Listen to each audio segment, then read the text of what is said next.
Hello అండి, welcome to Sunila నిలయం. ఈరోజు రాయలసీమ ప్రాంతంలో మాత్రమే దొరికేటటువంటి ఒక వెజిటబుల్ అనమాట. ఇది కూరగాయ. దీన్ని కాసరకాయలు అంటారు, అంటే చిన్న కాకరకాయలు అనమాట. ఇది కాకర జాతికి సంబంధించినటువంటిదే ఇది. అది అనమాట. అది ఊరు వెళ్ళాను నేను, ఒక పెళ్ళి ఉంటే తీసుకొచ్చా అనమాట. అది అవి ఏంటంటే ఫస్ట్ ఇలా వస్తాయి. అలా వస్తే వాటిని చక్కగా బాగు చేసుకోవాలన్నమాట మనం. అలా అంతా తీగలకు ఉంటుంది, అది క్రీపర్కి వస్తుంది చెట్టు, దాంట్లోంచి తీస్తారనమాట. ఇలా చేసుకోవాలి, ఇలా బాగా చేసుకోవాలి. అంతా కూడా కూర్చొని బాగా టైం పడుతుందండి. చిన్నవి కదా, ఇవేమో నిలువ ఉండవు, వెంటనే చేసేసుకోవాలి. తెచ్చేసుకున్న వెంటనే బాగు చేసేసి కర్రీ చేసుకోవాలన్నమాట, లేకపోతే అవి నిలువ ఉండవు. అందుకే ఇలా చేసుకోవడం ఇది ఒక్కటే కొంచెం లేట్ అవుతుంది బాగా. దీన్ని రాయలసీమ ప్రాంతంలో దొరికేటటువంటిది కాసరకాయ అంటారు. అది ఈరోజు కర్రీ చేసుకోబోతున్నాం మనం. బాగా చేసాం అంతా. ఇలాగ చేసుకున్న తర్వాత ఏం చేయాలంటే కొంచెం హాట్ వాటర్ పొయ్యి మీద పెట్టుకోవాలి. మన క్వాంటిటీకి సరిపడినట్టుగా ఒక గిన్నె పెట్టేసి స్టవ్ మీద వాటర్ పోసుకోవాలంటే మనం ఎంత పావు కిలో తీసుకున్నామో హాఫ్ కిలో తీసుకున్నామంటే దానికి సరిపడినట్టు వాటర్ పెట్టేసి బాగా బాయిల్ చేసుకోవాలి. బాగా మసిలిన తర్వాత ఈ కాకరకాయలు ఏవైతే మనం బాగు చేసుకున్నామో దాంట్లో కొంచెం ఉప్పు కూడా వేయాలి. ఆ బాగు చేసుకున్న కాకరకాయలు అందులో వేసేయాలన్నమాట. వేసేస్తే చక్కగా అవి బాయిల్డ్ అవుతాయి. అవి బాగా స్కిన్ చాలా సెన్సిటివ్ ఉంటుందండి దానికి. అందుకోసం మనం ఎక్కువసేపు అలా స్టవ్ ఆన్లో పెట్టకూడదు. ఒకసారి వాటర్ బాయిల్ అయిన తర్వాత స్టవ్ బంద్ చేసేయాలి. కాకపోతే అది హాట్ వాటర్లోనే ఉంచాలి. ఒక 5 మినిట్స్ పక్కకు పెట్టి స్టవ్ ఆపేసి ఒక 5 మినిట్స్ అట్లే హాట్ వాటర్లోనే పెట్టాలన్నమాట. పెడితే ఏమవుతుందంటే మంచిగా అది ఉడుకుతుంది లోపలంతా కూడా. దాని స్కిన్ చాలా పల్చగా ఉంటుందండి. అందుకనుక ఎక్కువసేపు ఉడికించకూడదు, అది మెత్తమెత్తగా అయిపోతుంది. మళ్ళీ అది బాగోదు కర్రీ చేసుకున్నప్పుడు. ఇప్పుడు ఏం చేయాలంటే మన దగ్గర రంధ్రాలు ఉన్న జల్లెడు ఉంటుంది కదా, దాంట్లో ఇది వడమోసేసుకోవాలి మనం. వడమోసేస్తే 5 నిమిషాలు అయిన తర్వాత వడమోపేయాలి. వడమోస్తే ఇది చూసారా ఇప్పుడు అంత మంచిగా ఉడికింది, మీకు అది తెలిసిపోతుంది. మామూలుగా అయితే గ్రీన్ కలర్ ఉంటుంది, ఇప్పుడు చూసారా డార్క్ కలర్ అయిపోయింది. ఇంక ఇది ఇలా నీళ్ళు వంచేసాక ఒక 5 నిమిషాలు అట్లా పెట్టేస్తే నీళ్ళన్నీ కూడా మంచిగా కారిపోతాయి అన్నమాట. అంత డ్రైన్ అయిన తర్వాత ఇప్పుడు బాండీ పెట్టేసుకొని పొయ్యి మీద కొంచెం ఆయిల్ ఎక్కువే పడుతుందండి.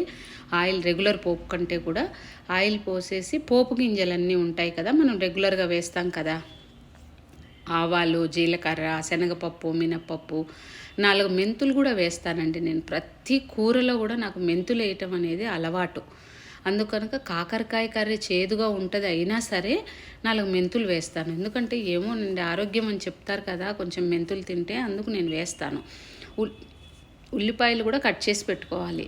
ఉల్లిపాయలు కొంచెం పెద్ద ముక్కల కింద కట్ చేసుకోవాలండి. ఒక పెద్ద ఉల్లిపాయ తీసుకొని 2 వెల్లుల్లిపాయలు కూడా ఒలిసి పెట్టుకోవాలన్నమాట. ఇప్పుడు పోపు వేగిన తర్వాత ఈ ఉల్లిపాయలు దాంట్లో వేయాలి. వేస్తే మంచిగా ఒక్క నిమిషమేనండి, 1 మినిటే వేపాలి. బాగా ఎర్రగా వేగే వరకు మనం వేపకూడదు.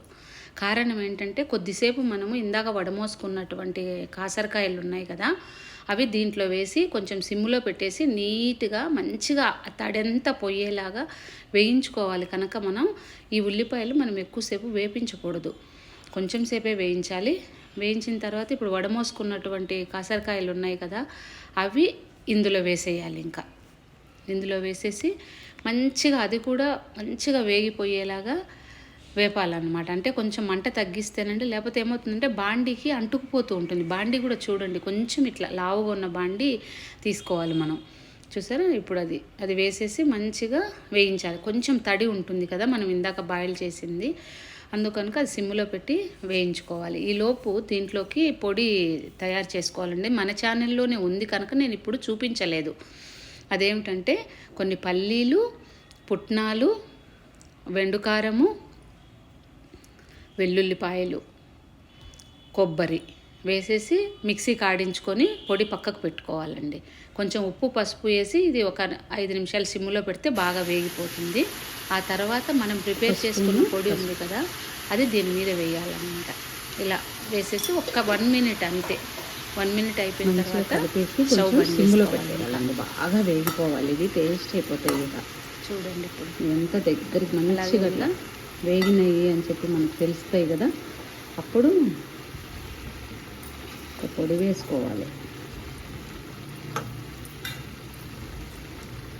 ఇది ఆరోగ్యానికి చాలా మంచిది అని చెప్తారండి. రొట్టెలోకి, రైస్లోకి, అలా దేంట్లోకైనా తినచ్చు. చూసారా, మనం ఆడించి పెట్టుకున్నటువంటి ఆ పొడి ఏదైతే ఉందో కర్రీ పౌడరు, అది వేసేయాలి. ఇంకా బాగా వేగిపోయాయి అవి, వేసేసేయాలి. ఇప్పుడు ఇంకా మనకు తినేయచ్చండి. ఇంకా ఎంత టేస్ట్ ఉంటుందో, అసలు చేదు అనిపించదు. కొంచెం అనిపిస్తే చిరు చేదు ఉంటుంది. ఒకవేళ ఎవరికైనా నచ్చకపోతే ఇంత బెల్లం ముక్క వేసుకోవచ్చండి. మనం కాకరకాయకి అయితే కొంచెం ఎక్కువ పాలల్లో పంచదార కానీ అది వేసుకుంటాం కదా, దీనికైతే ఎక్కువ పట్టదు. కొంచెం ఇంత ముక్క బెల్లం ముక్క వేసుకుంటే చాలు. ఇంకా మనం తినటానికి కాకరకాయ కూర రెడీ. అందరూ ఒకసారి ట్రై చేయండి. Thank you for watching.